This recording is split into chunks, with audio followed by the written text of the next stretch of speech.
안녕하세요. 오늘 우리가 나눌 이야기는요, 바로 분노에 대한 거예요.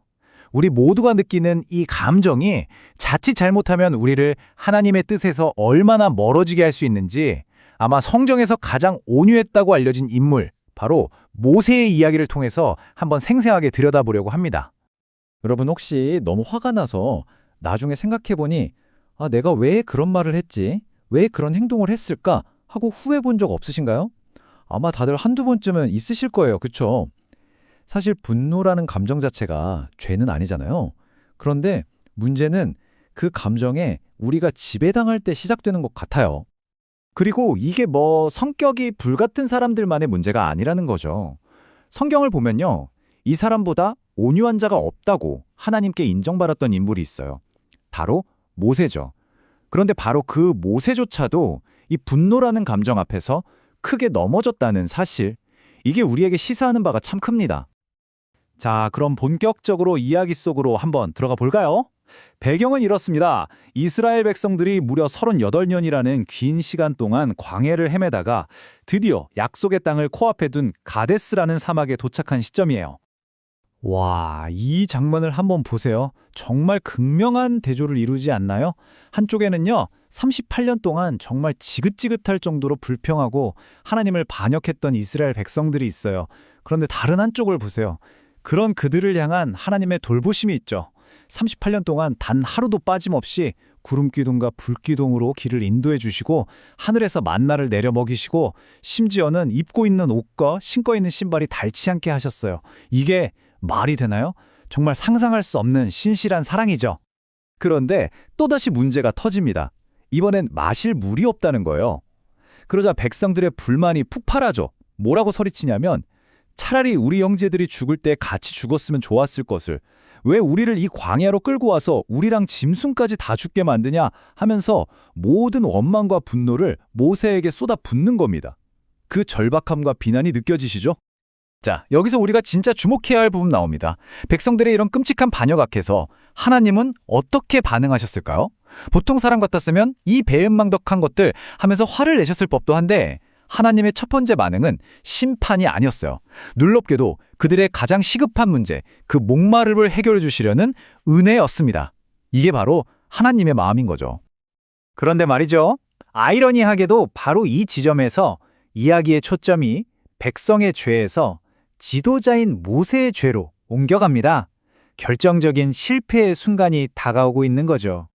하나님이 모세에게 주신 명령은 정말 간단하고 명확했어요. 저 사람들 앞에서 저 바위를 향해 물을 내라고 말하여라. 그냥 말로 명령하라는 거였어요. 지팡이로 치거나 부수는 게 아니고요. 왜 그랬을까요?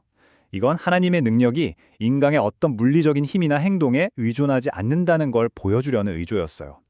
그리고 이 명령이 잠시 후에 벌어질 모세의 행동과 아주 날카로운 대조를 이루게 됩니다. 하지만 그 순간 모세의 마음은 어땠을까요? 한번 상상해 보세요. 거의 40년이에요. 40년 동안 이어진 끝없는 불평과 원망, 아무리 온유한 모세라도 인간적인 한계에 다다른 거죠. 그의 마음속은 아마 분노와 좌절감으로 부글부글 끓고 있었을 겁니다. 아, 정말 언제까지 내가 이 사람들을 참아야 하나 하는 생각이 들지 않았을까요?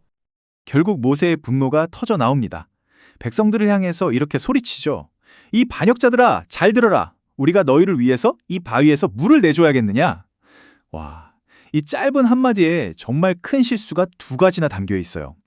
첫째, 백성들을 반역자라고 부르면서 그들을 정죄해버렸죠. 둘째, 더 심각한 건 우리가 물을 낸다고 말한 거예요. 마치 자신과 아론이 능력의 주체인 것처럼요. 하나님의 영광을 자기가 가로챈 셈이죠. 그리고는 자신의 분을 이기지 못하고 말로 하라는 하나님의 명령을 어기고 손에 든 지팡이로 바위를 한 번도 아니고 두 번이나 세게 내리칩니다. 그러자 정말로 바위에서 물이 콸콸 쏟아져 나왔어요. 백성들의 목마름은 해결됐죠. 결과적으로는 잘 된 거 아니냐고요? 아니요.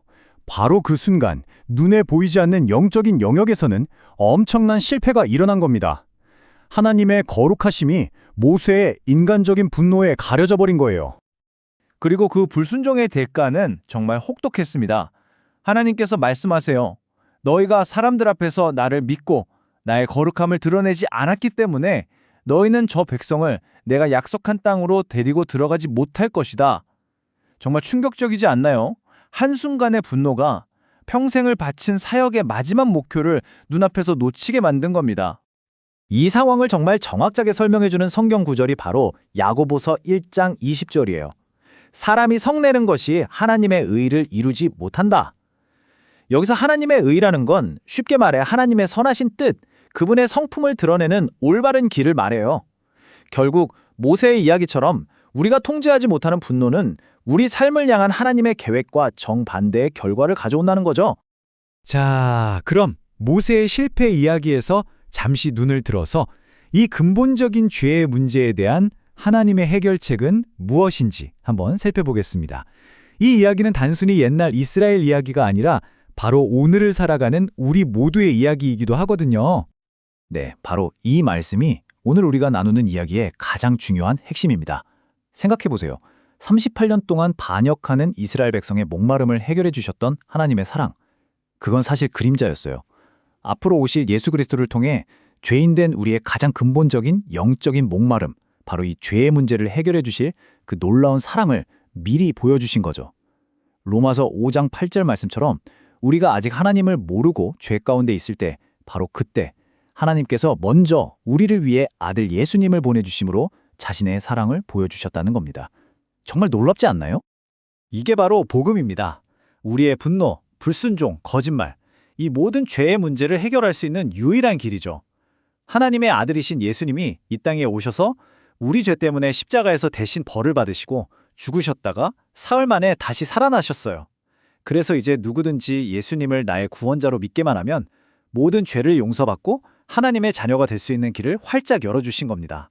목마른 이스라엘에게 물을 주셨듯이 우리 영혼의 가장 깊은 필요를 완벽하게 채워주신 거죠. 자, 이렇게 큰 용서를 받은 우리가 그럼 이제 일상에서 불쑥불쑥 치밀어 오르는 이 분노라는 감정을 어떻게 다뤄야 할까요? 아주 구체적이고 실제적인 방법 4가지를 한번 알아보겠습니다.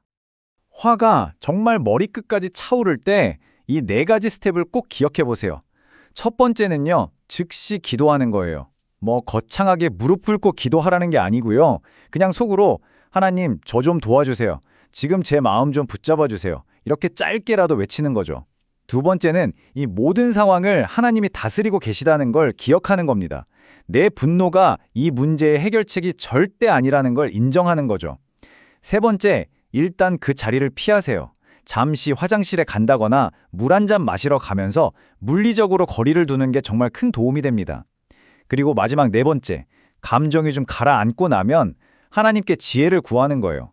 하나님, 제가 이 상황에서 어떻게 말하고 행동하는 게 하나님을 기쁘시게 하는 걸까요? 하고 묻는 거죠. 자, 이제 이야기를 마무리하면서 우리 각자에게 주어진 선택의 문제로 넘어가 보겠습니다.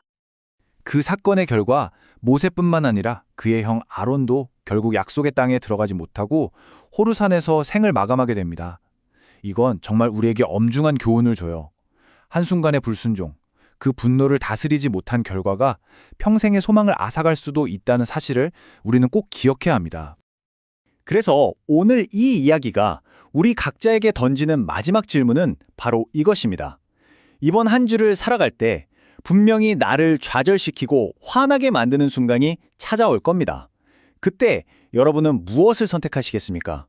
모세처럼 순간적인 분노에 나 자신을 내맡기시겠습니까? 아니면 그럼에도 불구하고 하나님을 신뢰하면서 순종의 길을 선택하시겠습니까? 오늘 함께 나눈 이야기가 여러분의 삶에 조금이라도 도움이 되셨다면 좋아요와 구독으로 응원해 주시면 정말 감사하겠습니다. 그리고 여러분의 생각이나 경험을 댓글로 나눠주시는 것도 대환영입니다. 여러분의 이런 참여 하나하나가 저희가 다음 콘텐츠를 만드는데 정말 큰 격려가 되거든요. 시청해 주셔서 감사합니다.